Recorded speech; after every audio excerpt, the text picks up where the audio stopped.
Hey guys, Phantoms at ACT here with another video, taking another toy review of the Ultra Monster Series Darragon. Now before we take a look at this figure, let's take a look at the tag he came with. Here is the tag. As you can see, it has a nice image there of Darragon. Probably my favorite design out of the other Dark Giants. Like I said, the head kind of reminds me of ULTRAMAN TRIGGER. So yeah. I love the background. Ultra Monster Series logo, Ultraman logo, figure number 148, Darragon in Japanese I'm thinking, Bandai logo, nothing in the middle, and more stuff in the back that I didn't know how to read. And remember, customer service is inquires in Japan. So yeah, if you're outside of Japan, there's no customer service. So yeah. Let's get in close here so we can take a look at the details, since there's a lot of details to talk about with this figure. Hang on. There you go. As you can see, that's a nicely done head sculpt. And the mouth kind of reminds me of Bane from Dark Knight. You know, Batman movie, Christian Bale. And my review backdrop fell. Hang on, let me fix that. Alright, there we go. As you can see, the mouth there kind of reminds me of Bane from Dark Knight. Yeah. I like the little red detail there for the eyes, and the yellow for the eyes. That's really nicely done, painted. That's really nicely done, they did that. Yellow there for the forehead crystal. Red there for the head. Gunmetal silver for the entire head sculpt.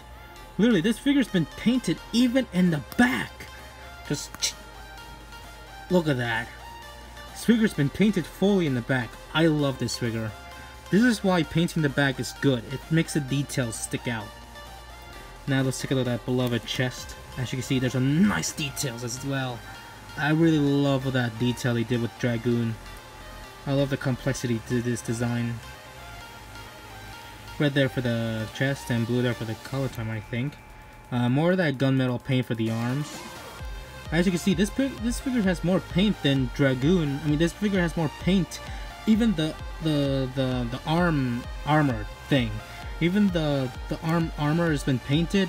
The armor right there on the top of the shoulder is painted. This figure is more painted than Hydram and Camellia. Red there for the shoulder armor. Red there again for the wrist armor. So yeah. He is such a worthy opponent for any painted figure of this size. He needs to find someone else worthy to be better, like, painted compared to the others.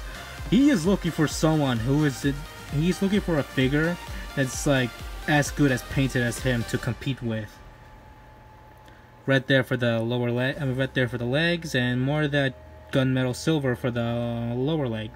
I don't know why, he kind of feels like a Greek guardian or a Greek warrior or something like that. Is he supposed to be a Greek warrior? Because that's what it feels like. Because I remember Greek warriors have like a back skirt and some type of like armor on the legs. So yeah. So yeah, I really love this figure. I really love it. So yeah, articulation wise, the arms can do a full 360.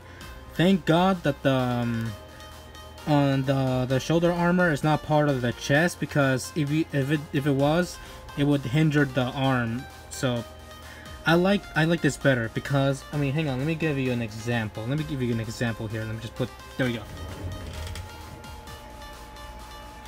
On this figure, for an example, see that the shoulder armor is a part of the chest. Because of that, you can't get enough movements. I mean, this is how far you can go. But for Darragon here, there is no competition. He destroys him automatically. Boom. Now that was a worthy opponent, I think. So yeah, that's what I like. This is a huge improvement. Another comparison. I mean, or not comparison. An example here. This is an Ultraman Chuck figure from Ultraman USA. Now see that the shoulder armor is part of the chest. Look what happens if I like try to move the arm forward. It's blocked. It's blocked by it, so you can't get enough movement. So hopefully when they do an Ultra Hero series, Ultraman Chuck, maybe they could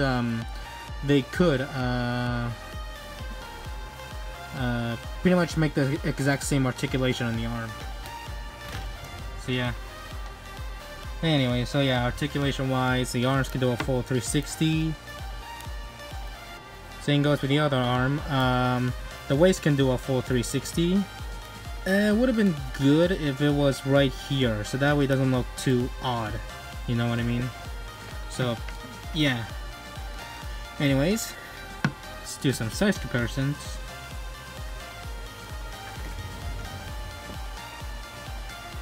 Here he is next to my Ultraman Trigger power type.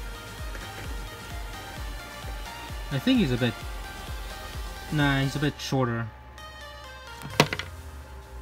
Next character to compare him with is Darragon, which is his inspiration. As you can see there, these two figures are nicely painted overall. Yeah, he has paint. Look at this. The entire lower body has been painted, and for him, this two parts has been painted. This is painted, and the entire back is painted.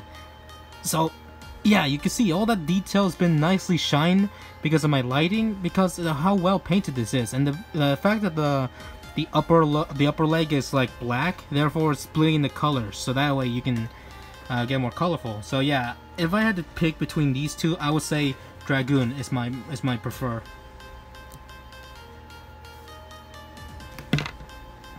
Alright, who's next to compare him? Here he is next to my Ultraman Trigger figure. Here he is next to my Ultraman Trigger figure. I think he's a bit tall, or... Whoa, okay, now this is what I like about monster figures. They're supposed to be eye to eye to Ultras. I mean, granted, he's an Ultraman's villain, but I wish Kaiju figures were like eye to eye with the Ultras. Like the older Spark dolls. Here he is next to my Ultraman Trigger figure.